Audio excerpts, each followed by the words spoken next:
Hello friends, तो आज की इस वीडियो में हम बात करने वाले हैं हमारे क्वांटिटेटिव एप्टीट्यूड की एक काफ़ी इंपॉर्टेंट चैप्टर की। इस चैप्टर से आपको एटलीस्ट 1 से 2 क्वेश्चन देखने को मिल जाते हैं किसी भी कॉम्पिटिटिव एग्ज़ाम में, फिर चाहे वो एसएससी का हो, चाहे वो बैंक का हो, फिर या फिर एसएससी में चाहे वो सीजीएल हो या सीएचएसएल हो। कभी कभार इस चैप्टर के हमें 3 to 4 क्वेश्चन तक देखने को मिलते हैं, इसीलिए ये चैप्टर काफ़ी इंपॉर्टेंट हो जाता है एग्ज़ाम पॉइंट ऑफ व्यू से। ये चैप्टर काफ़ी आसान भी होता है, उसके क्वेश्चन हम ईजिली 10 to 12 सेकेंड में सॉल्व कर सकते हैं और हम श्योर भी हो सकते हैं इस चैप्टर के क्वेश्चंस में कि हमारा आंसर 100% सही आएगा। तो आई होप आप इस वीडियो को लास्ट तक देखेंगे और आपके सारे डाउट्स इस चैप्टर से रिलेटेड क्लियर हो जाएंगे। आज की इस वीडियो में हम सबसे पहले कुछ डेफिनेशंस देखेंगे, नंबर सिस्टम के क्लासिफिकेशन देखेंगे, उसके बाद हम कुछ इंपॉर्टेंट पॉइंट्स और फॉर्मूले देखेंगे और उसके बाद हम कुछ प्रीवियस ईयर क्वेश्चंस लगाएंगे। ठीक है, तो चलिए शुरू करते हैं। तो नंबर सिस्टम में सबसे पहले होता है रियल नंबर्स। रियल नंबर्स वो सारे नंबर्स होते हैं जिनको हम नंबर लाइन पर रिप्रेजेंट कर सकते हैं। नंबर लाइन जैसे इधर होता है प्लस इन्फिनिटी और इस तरफ माइनस इन्फिनिटी। जो भी नंबर प्लस इन्फिनिटी और माइनस इन्फिनिटी के बीच में आते हैं वो सारे नंबर रियल नंबर होते हैं। फिर इसको हम लोग दो पार्ट्स में डिवाइड करते हैं। पहला होता है रैशनल नंबर, दूसरा होता है इर्रेशनल नंबर।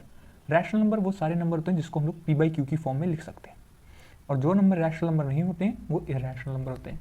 इर्रेशनल नंबर के एग्जांपल जैसे √2, √3, √7 एटसेट्रा, या फिर आप इसमें दूसरे एग्जांपल देखें तो पाई भी इसका एग्जांपल होता है।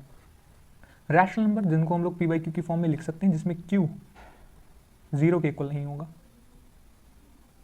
ठीक है, नॉट इक्वल टू 0 होता है q। एग्जांपल जैसे 3/7, ये एक रैशनल नंबर है। 2, 5, 0.6, ये सारे रैशनल नंबर के एग्जांपल हैं। फिर रैशनल नंबर को हम आगे क्लासीफाई करते हैं फ्रैक्शंस और इंटीजर्स में।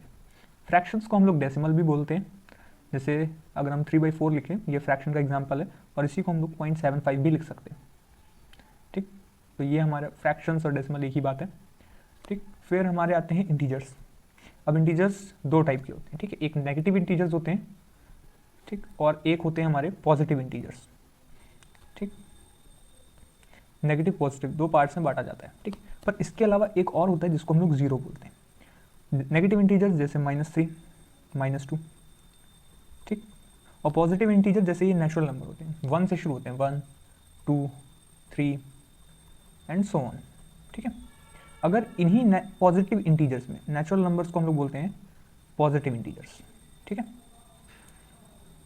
अगर इन पॉजिटिव इंटीजर्स में हम जीरो को और ऐड कर दें तो जो टोटल वैल्यू बनती है 0 प्लस पॉजिटिव इंटीजर्स, उसको हम लोग होल नंबर बोलते हैं, होल नंबर। ठीक, अब ये याद रखना बहुत ज़रूरी है कि होल नंबर की वैल्यू 0 से शुरू होती है, 0, 1, 2 ऐसे करके इन्फिनिटी तक, पॉजिटिव इन्फिनिटी तक के सारे नंबर होल नंबर होते हैं, और 1 से लेकर इन्फिनिटी तक के सारे नंबर नेचुरल नंबर होते हैं। क्योंकि क्वेश्चंस में डायरेक्ट लिखता है कि sum of first 5 natural number and sum of first 5 whole number, या average of first 5 natural number या average of first 5 whole number. तो वहाँ पे हमें पता होना चाहिए कि नंबर 1 से शुरू हो रहा है या 0 से शुरू हो रहा है। तो इसको काफ़ी ध्यान रखिएगा, नेचुरल नंबर और होल नंबर, यही इंपॉर्टेंट है इस पूरे में। ठीक है, अब हम कुछ पॉइंट्स देख लेते हैं। इसमें से कुछ पॉइंट्स आपको पता होंगे, कुछ पॉइंट्स आपको नहीं पता होंगे, तो आपको जो ना पता हो उनको आप याद रख लीजिएगा। ठीक, तो सबसे पहला है 2 is only even prime number. 2 के अलावा कोई भी ऐसा प्राइम नंबर नहीं है जो इवन होता हो। ठीक है, फिर 1 is neither prime nor composite, ये भी आपको पता ही होगा। ठीक, फिर 2 consecutive odd prime numbers are called prime pairs. ठीक, कोई भी एक्सेप्ट 2, कोई भी दो कॉन्सिक्यूटिव अगर प्राइम नंबर हैं तो वो ऑड ही होंगे। ठीक है, तो कोई भी दो कॉन्सिक्यूटिव ऑड नंबर एक्सेप्ट 2 वो प्राइम पेयर बनाते हैं। ठीक है, फिर यहाँ पे भी वही चीज़ है, all prime numbers except 2 are odd. Pi is an irrational number, ये हमने भी पीछे डिस्कस कर ही लिया, और ये काफ़ी इंपॉर्टेंट है। ठीक है, इस पर आपके डायरेक्ट क्वेश्चन आएंगे इस फॉर्मूले पर, और अगर आपको ये याद है तो आप उन क्वेश्चंस को 5 सेकेंड के अंदर सॉल्व कर सकते हैं। ठीक है, डिविडेंड, इसको हम लोग डी से लिख लेते हैं, is equal to divisor into quotient plus remainder. ठीक है, तो आप इसको ऐसे याद रख सकते हैं, d is equal to divisor into quotient upon remainder. तो इस चीज़ को आप लोग याद रखिए, इस पे हमें डायरेक्ट क्वेश्चन अभी हम आगे इसी फॉर्मूले के ऊपर करेंगे। जैसे ये वाला क्वेश्चन है, इसमें लिखा है कि a divisor is 15 times is quotient and 3 times is remainder, if remainder is 40 find the dividend. ठीक, तो ये हमारा डायरेक्टली इसी फॉर्मूले पे बेस्ड है, ये जो हमारा क्वेश्चन है ये इस फॉर्मूले पे बेस्ड है। तो देखिए इसके थ्रू हम इसको कैसे करते हैं। इसमें कह रहा है कि रिमाइंडर जो है वो 40 है, ठीक, और लिखा है कि डिवीज़र मतलब small D is 15 times Q and मतलब साथ में ये 3 टाइम्स है रिमाइंडर का। तो रिमाइंडर हमारे पास 40 है और तो डी की वैल्यू क्या हो जाएगी 3 इंटू 40, तो डी की वैल्यू हो जाएगी 120। ठीक, अगर डी 120 है तो 15 क्यू क्या हो जाएगा, 15 से इसको कट करेंगे तो 15 8 ज़ा, तो क्यू की वैल्यू है 8। हमसे पूछा गया है डिविडेंड, तो हम इसको फॉर्मूले में रख देंगे। Dividend is equal to divisor हमारा ये है 120 इंटू क्वेश्चन मतलब इंटू 8, और इस पूरे पे बॉडमास रूल के थ्रू हम लगाएंगे प्लस का साइन और ऐड करेंगे हम अपना रिमाइंडर जो कि है 40। ठीक है, तो 12 8 ज़ा 960, 96 होता है फिर 0 96 प्लस 40। ठीक, तो हमारा आंसर आ जाएगा 960 प्लस 40, वैल्यू है 1000, और ये हमारा आंसर है। ठीक, ये क्वेश्चन पेपर में आया हुआ है और ये प्रीवियस ईयर क्वेश्चन ही है। ठीक, नेक्स्ट कुछ डिविजिबिलिटी रूल होते हैं, इसमें से भी कुछ के आपको पता होंगे, कुछ के आपको नहीं पता होंगे। जैसे 7 है जो कि बहुत लोगों को नहीं पता होता है, 7 से 11 से, तो वो आप ज़्यादा ध्यान दीजिएगा। डिविजिबिलिटी बाई 2 देख लीजिए, लास्ट डिजिट या तो 0 हो या तो इवन हो, जैसे 242 में 2, 540 का 0, तो वो नंबर 2 से डिविजिबल होता है।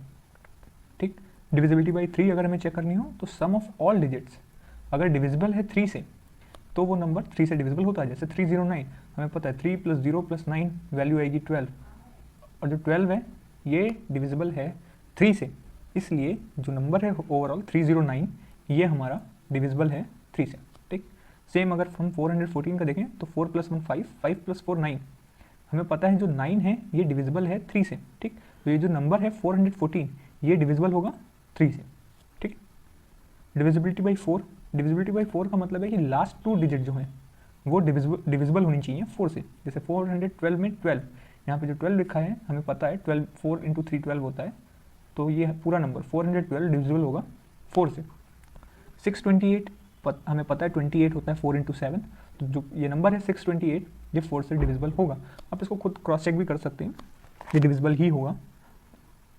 फिर डिविजिबिलिटी बाई 5 ये सबको पता होती है, अगर लास्ट डिजिट 0 है या फिर 5 है तो वो नंबर डिविजिबल होता है 5 से।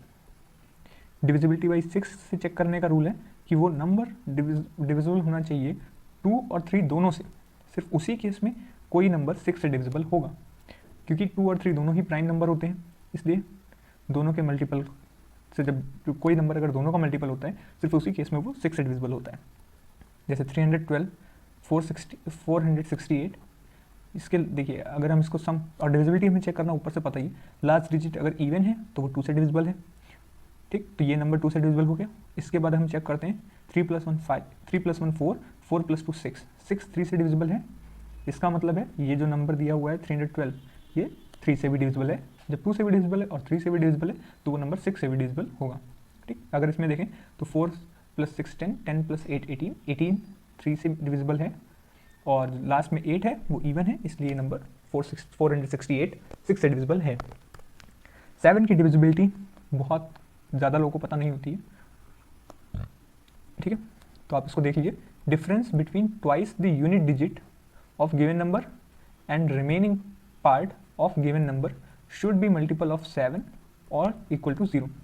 ठीक, अगर जैसे 21 को हम देखते हैं, 21 में यूनिट प्लेस पे है 1, तो इसका ट्वाइस मतलब 2 टाइम्स ऑफ 1 2 हो जाता है। अगर हम इसका डिफरेंस लें बचे हुए पार्ट से, तो बचा हुआ पार्ट इसमें क्या है 2 है, 2 - 2 0 होता है। ठीक, क्योंकि ये 0 है तो हमें इस नंबर को 7 से डिविजिबल बोलेंगे। ठीक, एक और एग्जांपल देख लेते हैं 133 का। यहाँ पे यूनिट प्लेस पे 6 है 3 है, तो 3 का ट्वाइस 6। ठीक, और रिमेनिंग पार्ट बच रहा है 13, तो 13 का डिफरेंस लेंगे अगर हम 6 से तो हमारे पास वैल्यू आएगी 7। और हमने यहाँ पे बोला ही था कि अगर कोई नंबर या तो 7 का मल्टीपल है, जैसे 7 हुआ, 14 हुआ, 28 हुआ, या सो एंड सो ऑन, और या फिर वो 0 के इक्वल है, सिर्फ उसी केस में वो नंबर 7 से डिविजिबल होगा। तो यहाँ दोनों केस, एक 0 का केस है ये 21 और 7 का केस है ये 133। ठीक है। 8 से डिविजिबिलिटी, अगर लास्ट 3 डिजिट्स डिविजिबल हैं 8 से तो वो नंबर डिविजिबल होगा 8 से। ठीक, 512 हमें पता है 8 का क्यूब होता है, और 152 होता है 19 इंटू 8। ठीक है। तो यहाँ पे आप एक चीज़ और देख सकते हैं कि जब हम 2 की बात करते हैं, तो हम उसमें बोलते हैं कि लास्ट डिजिट या तो 0 होनी चाहिए या इवन होनी चाहिए। ठीक है। जब हम 2 की बात करते हैं, पर 2 की पावर 1, ठीक है, तो हम लास्ट डिजिट देखते हैं। ठीक। जब हम 4 की बात करते हैं, जो कि 2 की पावर 2 है, तो हम लास्ट 2 डिजिट की बात करते हैं। ठीक। और जब हम 8 की बात करते हैं तो हम लास्ट 3 डिजिट की बात करते हैं। तो ऐसे ही अगर हम 16 की बात करेंगे तो हमें पता है 16 होता है 2 की पावर 4। ठीक है। तो हम लास्ट 4 डिजिट की बात करेंगे। ठीक। आगे देख लेते हैं 9 3 का स्क्वायर होता है, 3 का स्क्वायर 9 होता है, इसलिए इसकी प्रॉपर्टी भी सेम है as 3। Sum of all digit is divisible by 9, तो वो नंबर 9 से डिविजिबल होता है। फॉर एग्जाम्पल 8 + 1 9, 9 से डिविजिबल होगा। 6 + 1 7, 7 + 2 9, तो ये नंबर भी 9 से डिविजिबल है। ठीक। 10 की सबको पता है लास्ट डिजिट 0 होनी चाहिए। और 11 से डिविजिबिलिटी का रूल होता है कि difference between sum of even digits and odd digit is either divisible by 11 और 0। तो यहाँ पे ये कह रहा है, फॉर एग्जाम्पल अगर हम ले लें 1 3 3 1, हमें पता है ये 11 का क्यूब होता है। तो यहाँ पे कह रहा है सम ऑफ इवन डिजिट्स प्लेसेस, यहाँ प्लेस की बात कर रहा है, तो हम यहाँ पे इसको प्लेस देंगे कि ये वाली हमारी फर्स्ट प्लेस है, ये वाली हमारी सेकंड प्लेस है, ये वाली हमारी थर्ड प्लेस है, और ये वाली हमारी फोर्थ प्लेस है। ठीक है। तो इवन डिजिट प्लेसेस का मतलब होता है ये 2 और 4। ठीक है। इन दोनों का सम करेंगे तो क्या है, 3 + 1 = 4। ठीक। और कह रहा है सम ऑफ ऑड डिजिट्स प्लेसेस। ठीक। तो हम ऑड डिजिट का लेंगे, तो इसमें ये फर्स्ट और थर्ड प्लेस को लेंगे, तो यहाँ इस केस में यहाँ पे भी ये 3 और 1 ही है। ठीक है। तो हमारे पास आंसर आएगा 4। और जब हम इन दोनों वैल्यू का डिफरेंस लेंगे 4 - 4, तो या तो वो 11 के इक्वल होना चाहिए या फिर 0 होना चाहिए। इस केस में 0 है, इसका मतलब ये नंबर 1331 ये डिविजिबल है 11 से। ठीक। तो आई होप आपकी डिविजिबिलिटी के सारे डाउट्स, सारे कॉन्सेप्ट क्लियर हो गए होंगे। अब हम कुछ क्वेश्चंस देख लेते हैं इसी चैप्टर से आए हुए प्रीवियस ईयर में। तो इस क्वेश्चन में बोल रहा है कि what is the least value of x such that 517x 324 is divisible by 12। हमसे 12 की पूछ रहा है, ये जो नंबर गिवन है कि इसकी x की ऐसी कौन सी मिनिमम वैल्यू हो जिसके लिए ये नंबर 12 से डिविजिबल हो जाए। ठीक। तो हमें पता है 12 को हम लोग लिख सकते हैं 3 × 4। ठीक। तो एक बार हम 3 से चेक कर लें, एक बार हम 4 से चेक कर लें, हमारा हो जाएगा। हमें पता है 4 से डिविजिबिलिटी का क्या होता है, लास्ट की 2 डिजिट 4 से डिविजिबल होनी चाहिए। तो 24 है, 4 × 6 ये डिविजिबल है। बचा हमारे पास 3, हमें अब सिर्फ 3 से देखनी है। तो 3 की डिविजिबिलिटी थी हमारे पास कि सम ऑफ ऑल डिजिट्स अगर डिविजिबल है 3 से तो वो नंबर 3 से डिविजिबल होता है। ठीक है। अब हमें ये भी पता है कि इसमें हम पॉजिटिव वैल्यू ही लेंगे, 0 और पॉजिटिव वैल्यू, नेगेटिव डिजिट ले नहीं सकते। ठीक। तो यहाँ पे लिखा है 5 + 1 6, 6 + 7 13, 13 + 3 16, 16 + 2 18, और 18 + 4 22। ठीक है। तो यहाँ पे हमारे पास जो सम करने पे वैल्यू आ रही है वो आ रही है 22 + x। तो अब हमें नेक्स्ट 22 के बाद 3 का नेक्स्ट मल्टीपल देखना है। तो हमें पता है 3 का नेक्स्ट मल्टीपल होता है 3 8 = 24। तो 22 से 24 पर जाने के लिए हमें कितनी वैल्यू ऐड करनी पड़ेगी, 2 ऐड करनी पड़ेगी, +2 करना पड़ेगा। तो हमारे लिए x की वैल्यू क्या हो जाएगी, +2। यही हमारा आंसर है। ठीक। नेक्स्ट क्वेश्चन देख लेते हैं। इफ़ अ 9 डिजिट नंबर, ये जितने भी क्वेश्चन हैं इस वीडियो में, ये सारे प्रीवियस ईयर क्वेश्चन हैं जो एसएससी के डिफरेंट एग्जाम में आए हैं, जैसे एसएससी CHSL हुआ, CGL हुआ, इनमें ये क्वेश्चंस पूछे गए हैं। ठीक। क्वेश्चन में हमसे बोल रहा है ये कि if a 9 digit number 785x 3678y, अगर ये नंबर डिविजिबल है 72 से, तो x माइनस वाई की वैल्यू क्या होगी, तो इसके लिए मैं x और y की वैल्यू निकाल ली। ठीक, हमें पता है 72 जो होता है वो 9 इंटू 8 होता है। ठीक है, तो इसका मतलब है अगर हम 9 से डिविजिबिलिटी चेक कर लें और 8 से डिविजिबिलिटी चेक कर लें तो हमारा काम हो जाएगा, हमें x और y की वैल्यू मिल जाएगी। तो सबसे पहले 8 से चेक करते हैं। ठीक, तो 8 के लिए ये जो नंबर गिवन है 78y, ये डिविजिबल होना चाहिए 8 से। ठीक, तो हम यहाँ पे मान लेते हैं y इज इक्वल टू 0। ठीक है, हमने लेट कर लिया कि y की जगह पे हमने 0 रख दिया। हर केस में आपको यही करना है अगर आपको 8 से चेक करना हो तो। ठीक, तो हम इसको डिवाइड कर देते हैं 8 से। तो हमें पता है 8 9 ज़ा 72 बचा 6। ठीक, तो 8 7 ज़ा 56 होता है, रिमाइंडर बचा 4। तो हम इस 4 को y की जगह पर रख देंगे, यही हमारा y है। ठीक, तो जो भी रिमाइंडर आएगा अगर हम इस रिमाइंडर को उठाकर इस 0 की जगह पर रख दें, या फिर ये जो हमारे पास नंबर है 780, इसमें हम 8 ऐड कर दें 4 को, तो बनेगा 784। और हमें पता है ये 784 डिविजिबल होगा किससे, 8 से। चेक भी कर सकते हैं, 8 9 जा 72 बचा 6।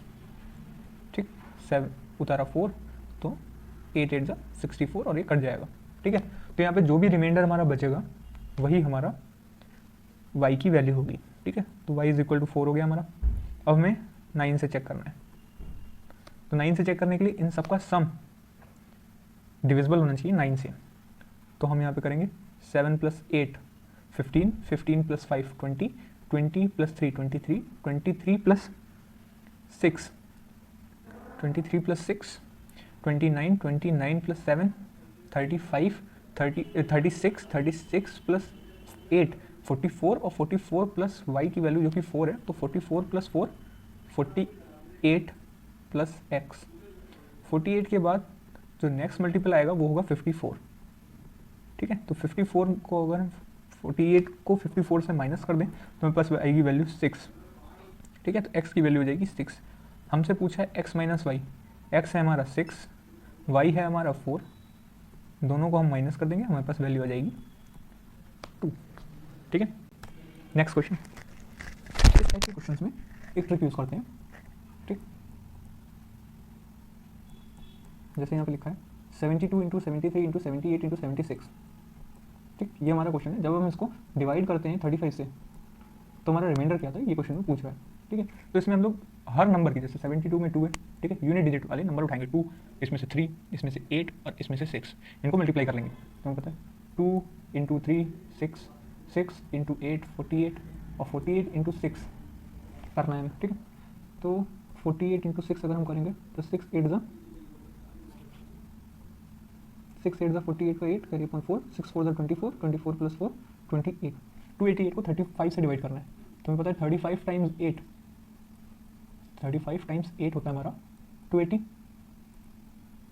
ठीक, तो हमारा रिमाइंडर क्या बच रहा है यहाँ पे, 8 बच रहा है। 288 280 से 8 ही तो ज़्यादा है, तो हमारा आंसर हो गया 8। ठीक, नेक्स्ट क्वेश्चन है the sum of 3 consecutive integers is 51। तो हमें मिडिल वन की वैल्यू फाइंड करनी है।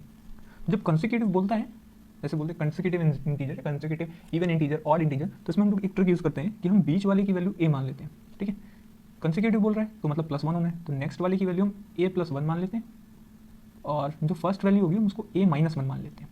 तो यहाँ पर हमारी कैलकुलेशन थोड़ी बच जाती है।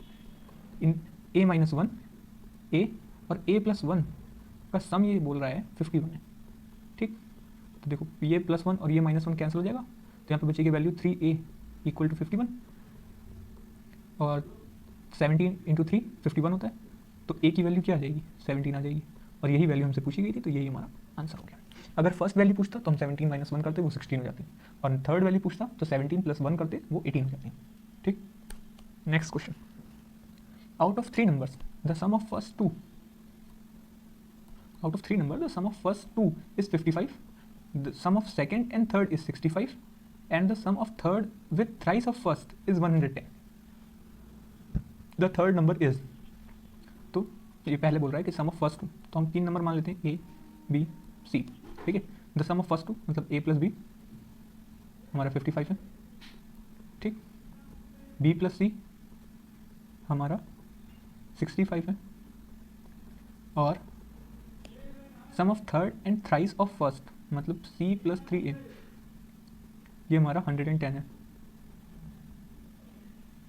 ठीक, तो हमसे सी की वैल्यू पूछी यहाँ, तो यहाँ पे हम इसको हम फर्स्ट इक्वेशन मान लें, इसको हम सेकंड मान लें, और इसको हम थर्ड मान लें। ठीक है, तो इस वाली इक्वेशन और इस वाली इक्वेशन को अगर हम माइनस कर दें तो हमें c माइनस ए की वैल्यू मिल जाएगी।